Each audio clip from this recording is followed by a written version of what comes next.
सबसे प्यारी है, माँ तू जग में न्यारी है।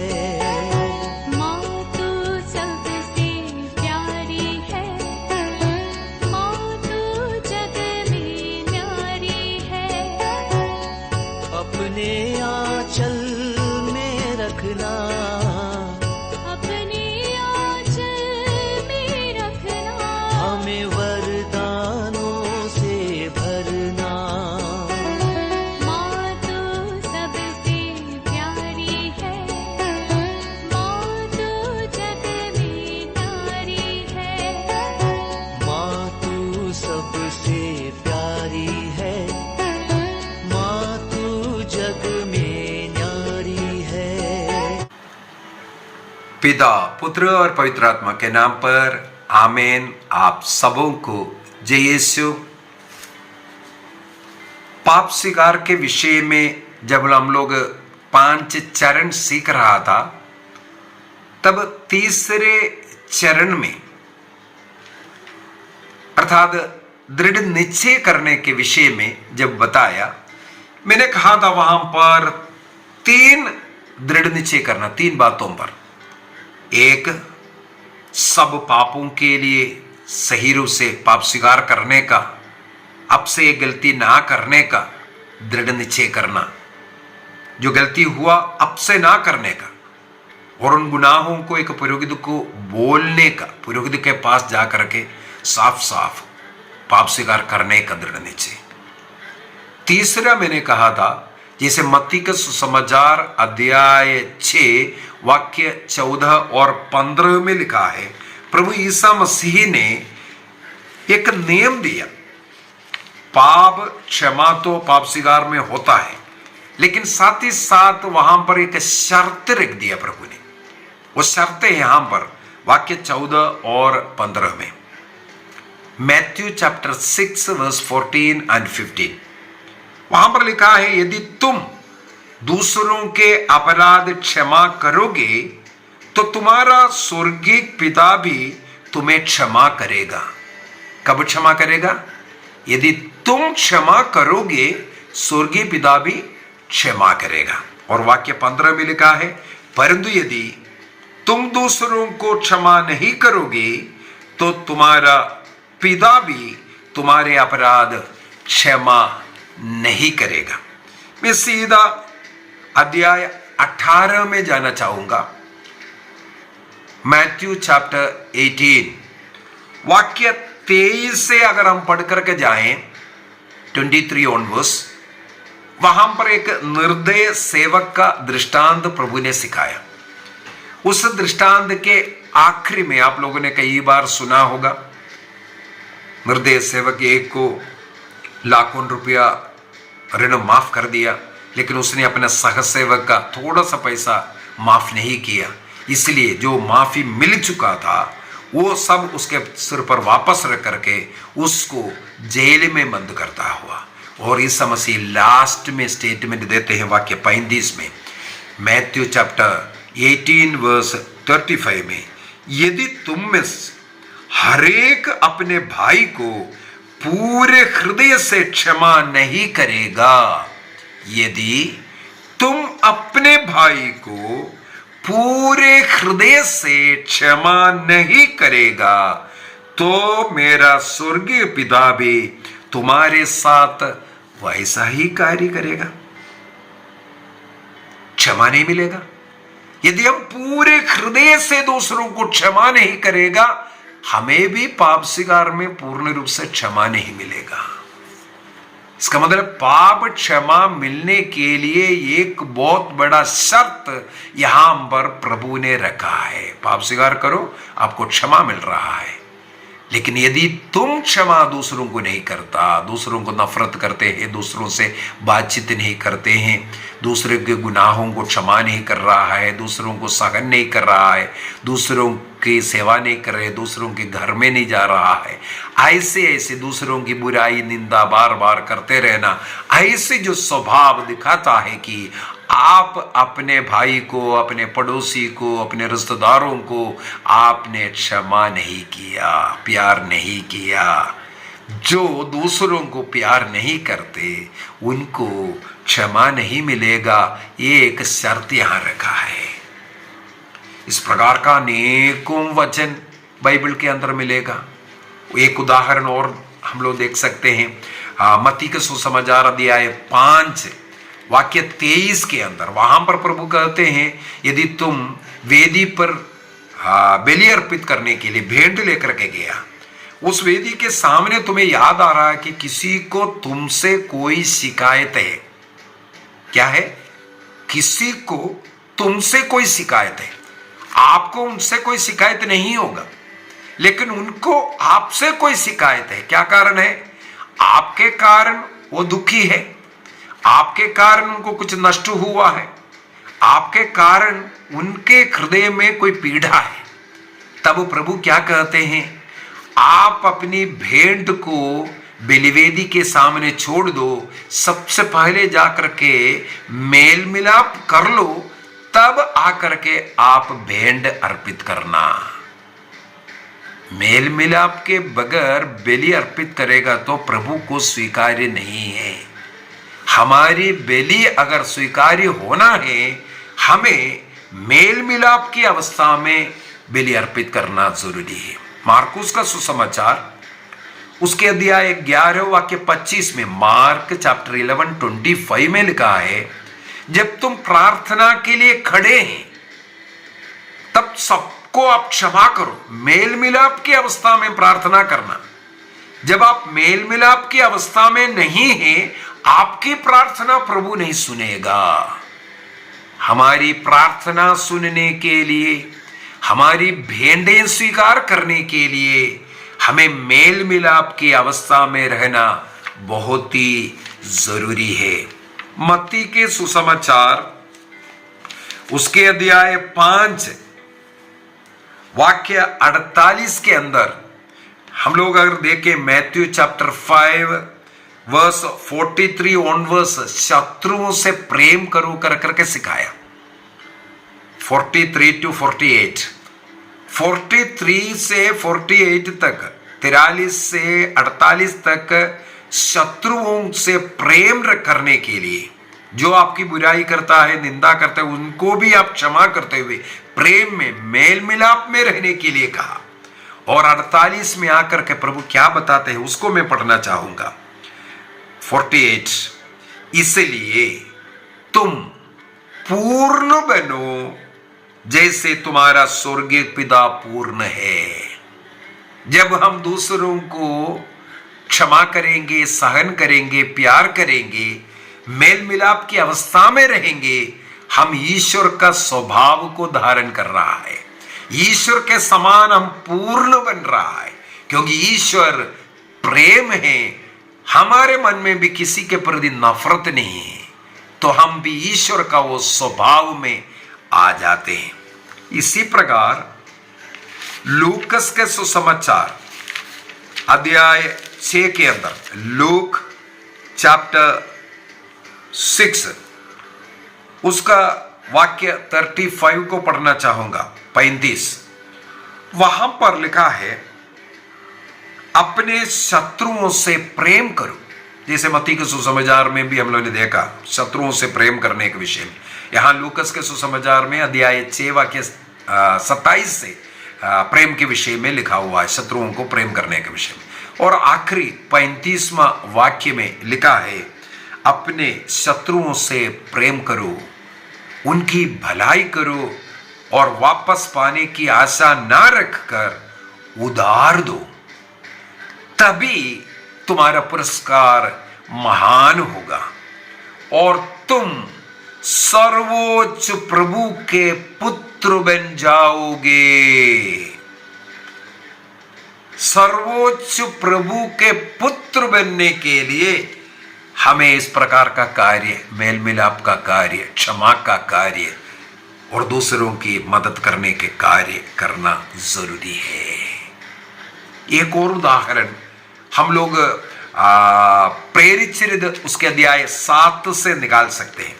प्रेरित चरित्र अध्याय 7 में हम लोग देखते हैं जहां स्तेफानोस को लोग पत्थर से मार डालने के लिए लेके गए। एक्ट्स चैप्टर 7 वर्स 55 ऑनवर्स, 55 से आगे हम लोग इस प्रकार पढ़ते हैं, स्तेफानुस को लोग पत्थर मारने के लिए, लोगों का भीड़ है, सबों के हाथ में पत्थर है, तो स्तेफानुस प्रभु ईसा मसीह का साक्ष्य दिया, प्रचार किया, इसलिए स्तेफानुस के ऊपर पत्थर मार करके मार डाल रहा है। और वहां ये कराने वाला है पौलुस, जो बाद में मन परिवर्तन किया, वो है वहां कराने वाला व्यक्ति। और युवकों के हाथों में पत्थर है, वो लोग उनको पत्थर फेंक रहा था, पत्थर मार रहा था। तब स्तेफानुस ने क्या किया? अपने घुटनों में आया, अपनी आंखों को ऊपर उठाया, लोग पत्थर मार रहा है, वह घुटनों में आकर के प्रभु की ओर अपनी आंखें उठाया और क्या प्रार्थना किया?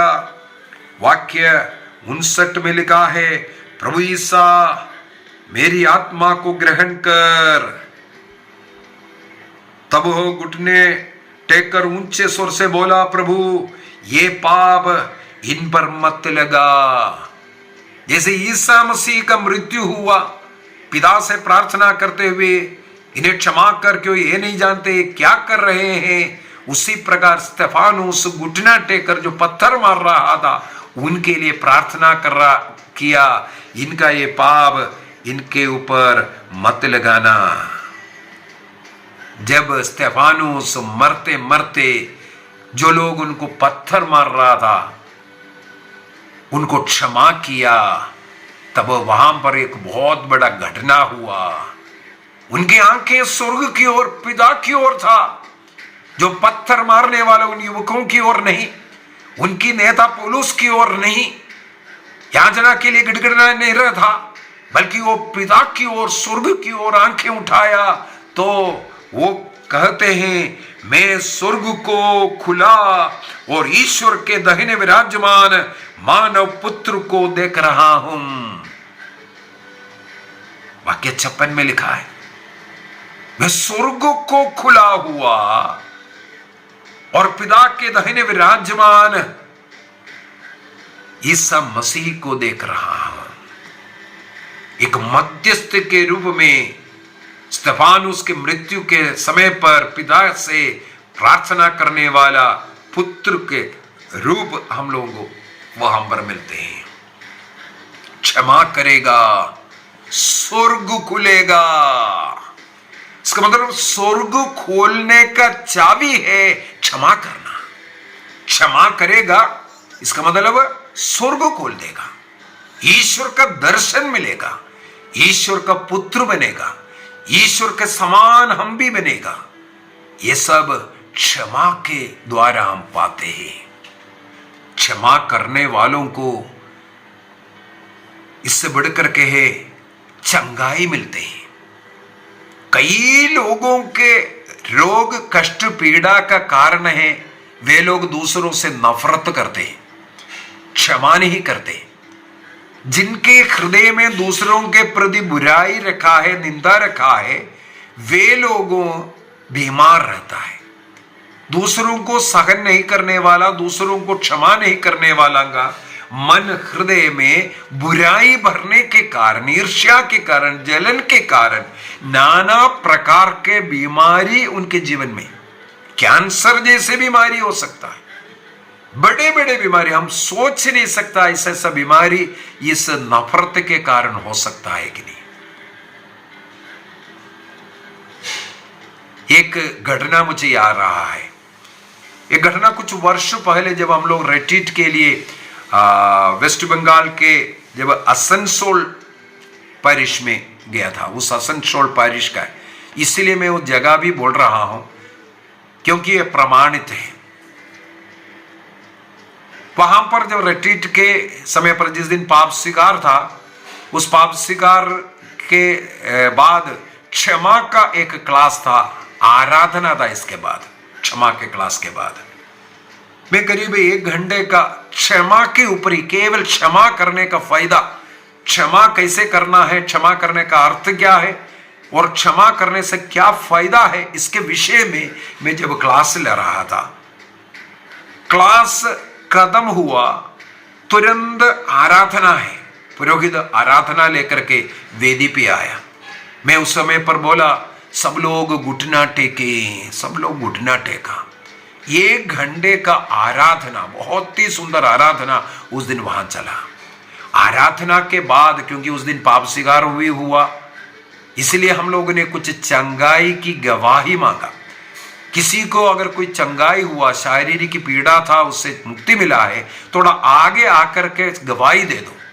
तुरंत हमने देखा एक सिस्टर बड़े जल्दी आ रहे। सबसे पहले एक सिस्टर दौड़ करके आई, वेदी के सामने आई। उसी पारिश में एक कॉन्वेंट है, उस कॉन्वेंट की एक सिस्टर है। उन्होंने अपना नाम वगैरह बोलने के बाद बोला, बीती 18 वर्षों से मेरे घुटनों में दर्द है। बीती 18 वर्ष नाना प्रकार के इलाज किया और मैं कभी इस 18 वर्षों में कभी घुटना नहीं टेके। 18 वर्षों से मैं जहां कहीं भी कॉन्वेंट गए, मेरे साथ एक स्टूल, एक मूड़ा, ये जो केन का जो होता है, उसको लेकर के जाते हैं हर जगह पर। चर्च में वो मेरे लिए एक रखा रहता है। मैं खड़ी रहती हूँ, नहीं तो उस में बैठता हूं। मैं कभी घुटना नहीं टेक सकता, इतना अधिक मेरे घुटनों में पीड़ा है। आज जब क्षमा के क्लास सुना, तब मुझे पवित्र आत्मा याद दिलाई।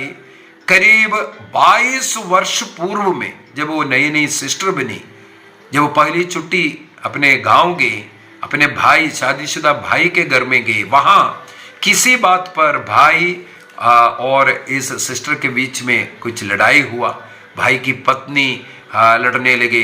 इस प्रकार वो बहुत रोई वहां पर, और वहां पर उसने एक शब्द गाई, भाई अगर तुम मर भी जाए, मैं कभी तुम्हारे घर में नहीं आऊंगी। उस दिन वहां घर से निकली, 22 साल पहले की घटना। धीरे धीरे वो कई बार छुट्टी गए, लेकिन कभी भाई से बात नहीं किया। उस समय तक कभी भाई से बात नहीं किया, उनके संपर्क नहीं। और धीरे धीरे इनके इन घुटनों में दर्द शुरू हुआ था। इलाज करते, क्योंकि विशेषकर स्त्रियों के घुटनों में ऐसा प्रॉब्लम रहता है, डॉक्टर्स कई कारण बताएगा। तो आज क्लास सुनते सुनते उनको मन में आया, 22 साल पहले मैं भाई से इस प्रकार बोल करके, इसके बाद कभी भाई से मैंने बात नहीं किया, और 18 वर्ष हो गया मैं घुटना टेक करके। उसने एक निर्णय किया, मेरे इसका मतलब है घुटनों का दर्द कनेक्टेड है मेरे भाई के प्रति। मेरे हृदय में जो 22 वर्षों से जो नफरत रखा है, मैं आज कॉन्वेंट जाकर के सबसे पहले मेरे भाई को फोन करूंगी और क्षमा मांगूंगी। निर्णय किया, ग्रेट डिसीजन। जब आराधना लेकर के आ रहा था, मैंने कहा सब लोग घुटना टेको। सिस्टर को मालूम नहीं पड़ा, वो भी उस समय पर घुटना टेकी। कितना समय के लिए? 1 घंटे का आराधना था, पूरे 1 घंटा वह घुटने में रही। इसलिए वो खुशी के साथ दौड़ करके आई और एक गवाही देती है, मेरे घुटनों का दर्द दूर हुआ। आज मैं 1 घंटा घुटना टेका, मुझे कोई दर्द नहीं है। एक निर्णय किया, घुटने का दर्द दूर हुआ। क्षमा करना सीखो, किसी के साथ मनमुटाव नहीं रखो, सबों के साथ हंसते मुस्कुराते हुए बात करो। नफरत रह करके, कई लोग मन में नफरत है और बाहर दांत दिखाते हैं। ईश्वर हृदय को देखने वाला है। इसलिए प्रभु ने मत्ती का सुसमाचार 18:35 में कहा, मैथ्यू 18:35 में, तुम संपूर्ण हृदय से, बाहर से नहीं, दांतों से हंसना नहीं, तुम संपूर्ण हृदय से दूसरों को क्षमा करना, प्यार करना, तब हमें भी क्षमा मिलता है, चंगाई मिलता है। कितना, जैसे अय्यूब, अपने दोस्त लोग आकर के अय्यूब के खिलाफ बोल रहे थे, लेकिन अय्यूब आखिर में हम लोग देखते हैं, उन बुराई करने वाले उन दोस्तों के लिए उन्होंने प्रार्थना किया, बलि अर्पित किया। अय्यूब का ग्रंथ अध्याय 42 वाक्य 10 में लिखा हुआ है, जब अय्यूब ने इस प्रकार अपने दोस्तों को क्षमा किया, बलि अर्पित किया, तब ईश्वर ने उनकी बलि स्वीकार किया। और उन्हें दुगुनी आशीष दी। जितनी नष्ट कष्ट उनके जीवन में हुआ था उससे दुगुनी आशीष उनको दे दिया। जितने भेड़े नष्ट हुआ, जितना धन संपत्ति नष्ट हुआ, दुगुनी आशीष उनके हृदय में, उनके जीवन में आया। यदि हम भी ईश्वर से दुगुनी आशीष प्राप्त करना चाहते हैं, एक निर्णय कीजिए, सबों के साथ मेल मिलाप रखने का, किसी के प्रति वैर नहीं रखने का, किसी की निंदा बुराई ना करने का निर्णय करें। आपके जीवन में, आपके परिवार में दुगनी आशीष आएगा। ये जो नफरत आप अपने हृदय में रखता है, सारे कृपा आशीषों को ब्लॉक करता है। दूसरों की निंदा करते हुए बातें करते हैं, वो सारे आशीषों को ब्लॉक करता है। नाना प्रकार के जो शैतानी हरकतें हमारे जीवन में, हमारे परिवार में, उसके द्वारा आएगा। नफरत, जहां थोड़ा सा जल है वहां एक मच्छी रह जाएगा करके बोलता है। उसी प्रकार जहां थोड़ा सा गंदगी है वहां मक्खियां आकर के बैठेगा। जितना भी आप मक्खियों को भगाओ, मक्खी उस समय पर उड़ करके जाएगा, फिर से आकर के बैठेगा। मक्खियों को घर से बाहर निकालने के लिए एक ही तरीका है, मक्खी जिस गंदगी में आकर बैठ रहा है उस गंदगी को बाहर फेंको, उस गंदगी को बाहर फेंको। आपके शरीर में बीमारियां हैं, कष्ट है, पीड़ा है, आपके परिवार में ऐसी ऐसी समस्या है, वो गंदगी को उठा करके बाहर फेंको ना, वो समस्या अपने आप चले जाएगा, वो मक्खियां अपने आप बाहर चले जाएगा। शैतान को हमारे अंदर रहने के लिए इस प्रकार का थोड़ा सा पाप, थोड़ा सा पानी, जैसे मछली के लिए जीवित रहने के लिए चाहिए, शैतान रहेगा। इसलिए शैतान को हम अवसर नहीं देना। एफेसियों का पत्र दिया है 4:27 में, एफेसियंस 4:27 में संत पौलुस सिखाते हैं, आप क्रोध के कारण, गुस्सा के कारण शैतान को अवसर नहीं देना। आइए हम अपनी आंखें बंद करें और एक निर्णय करें। इस 40 काल में एक बहुत बड़ा निर्णय होगा। आज से सबों के साथ मेल मिलाप का जीवन जिएंगे, किसी के साथ भी नफरत नहीं रखेंगे, किसी के भी निंदा नहीं करेंगे, बुराई नहीं करेंगे, सबों के साथ प्यार का जीवन, शत्रुओं को प्रेम करने के लिए प्रभु ने कहा। इस प्रकार प्रभु का स्वभाव को धारण करेंगे, ईश्वर का पुत्र बनकर के रहेंगे। शैतान का संतान नहीं, हम ईश्वर का संतान बनकर रहेंगे। ईश्वर का संतान भ्रातृ प्रेम में रहेगा, सबों के साथ अच्छे जीवन जिएगा। एक निर्णय कीजिए, एक निर्णय कीजिए, दुगुनी आशीष आज हमारे घर में आना है। किन किन के साथ हमारा नफरत है, बातचीत नहीं है, किन किन को हमने दुख दिया, कष्ट पहुंचाया, अपमानित किया, उनके बारे में अच्छाई बोलिए, उन्हें प्यार कीजिए। सबों के साथ मेल मिलाप करने का, बातचीत करने का, सॉरी बोलने का निर्णय कीजिए। हमारे जीवन में आशीष आने के लिए यह रुकावट है, उस गंदगी को फेंक दीजिए, उस शैतान को बाहर निकाल दीजिए। प्रभु हम सबों को आशीष दे, कृपा दे, पिता, पुत्र और पवित्र आत्मा के नाम पर आमीन। आप सबों को जय यीशु।